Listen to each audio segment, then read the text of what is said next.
Hello everyone, welcome to Acetronauts. This is Kris, and as you can see by the background, I've reoriented my desk, so this is what you'll be seeing behind me from now on, and as you can see, my room is just filled with all kinds of things. You can probably tell what I'm interested in, but this topic I'm about to talk about is gender and asexuality.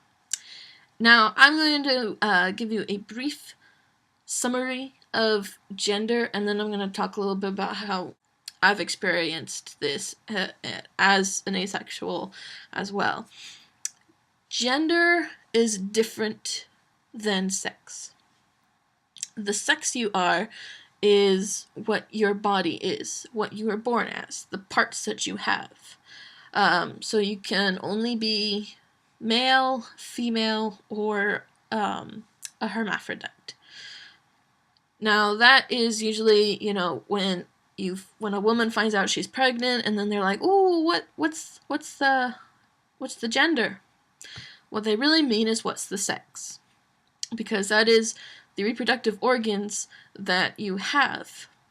Gender, on the other hand, is not associated with your sex usually. It is separate from your sex. And that's where all the different terms of different genders comes into play. Because you have transgenders, who are people who identify as a different gender than what their sex is. There's agender, which is what I am, where your gender, how you perceive yourself, is either somewhere in the middle of stereotypes or outside of the gender stereotypes. I kind of think of myself as somewhere in the middle. There is also gender fluid, where you feel like you go between the two extremes. There's cisgender, which is where your gender is the same as your sex. And I believe most people think of themselves as cisgender. But in reality, I would imagine, and most people are somewhere in the middle. But they probably would just call themselves cis.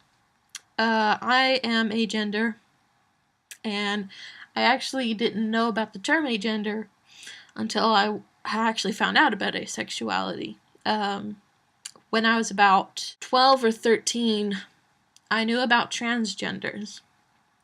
And I knew I wasn't female. I knew I wasn't cis. I didn't know that the term at the time, but I knew I wasn't cis. So I believed that I was transgender. But later I realized, no, I don't think I'm a man, actually. I think I'm somewhere in the middle, or not one or the other at all. So I started calling myself gender neutral, and that term stuck until I found out about agender, and so now I just call myself agender. I'm the kind of person who doesn't really care about the pronouns that are used. I've grown up with female pronouns all my life because most people don't understand the different gender types, so most people will just call you by what your sex is, and to me that's fine because I'm used to it. I know a lot of agendered people rather prefer gender neutral pronouns such as they, them, their, or ze, them, their, or variants of those. And I really do wish there were more uses of gender neutral pronouns, because it gets kind of awkward.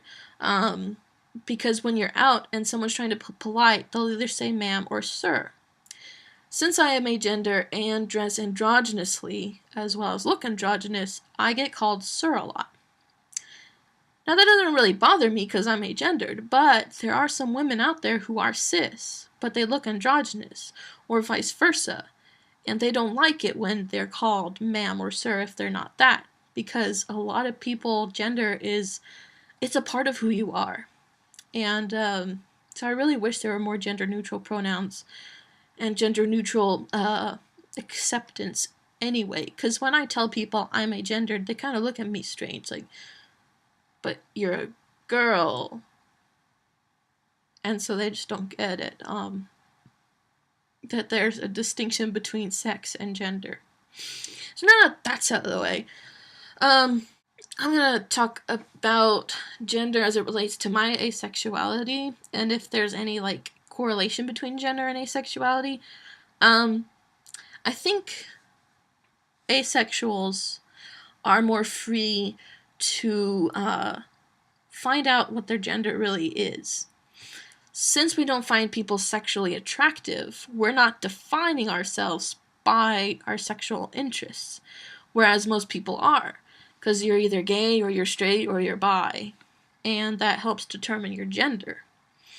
But it gets kind of tricky. Let's say you're born female, your sex is female, but you're transgender, so you're actually a man, but you're interested in women. So people get really confused, and I'm assuming transgender might wonder this too, like, are they technically gay or are they straight? Because if they're born female and they like females, that would mean they're gay, but they believe they're a man, so actually they're straight. But a lot of people don't understand that. And there are some transgender people who never go through the actual transition of changing their bodies. There's some who do. They'll take hormones to make themselves more like the actual gender that they believe they are. But then there's some who don't. And they may dress like the other gender or they may not. It really just depends on the person. Because gender isn't a stereotype. Gender is something that you use to help define yourself. But within that is a whole slew of different personalities. So just because you are transgender doesn't mean you're like another transgender person. Or just because you're agender doesn't mean you're like another agendered person. So I think asexuals are more free to explore their gender more than sexual people are, because our society is more bound on who you're sexually interested in than what your gender actually is. At least that's what I perceive. Because people want to know if you're gay or you're straight. And it gets kind of convoluted when your gender is different than your sex. So, I really do think we have more freedom. And it's really helped me because I don't find people sexually attractive. I have the freedom to feel comfortable with finding both men and women aesthetically attractive. And I get to feel comfortable becoming who I am. And I really think gender is a journey because it's a part of who you are, but people don't tell you about all these different gender options. You have to figure them out for yourself. No one told me about agender. I thought it up myself based on who I was as a person. I just wish that there was more, as well as more about asexuality, that there's more about gender, and that there is a possibility that you're somewhere in the middle or not at all, and more acceptance of transgendered people as well.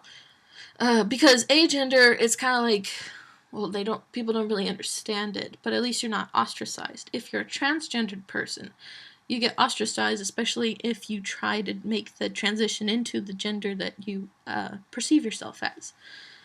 I know asexuals, they will figure out what their romantic orientation is. So you're either like aromantic, biromantic, heteromantic, homoromantic, whatever you are, but that's not as prevalent in our society as sexual orientation.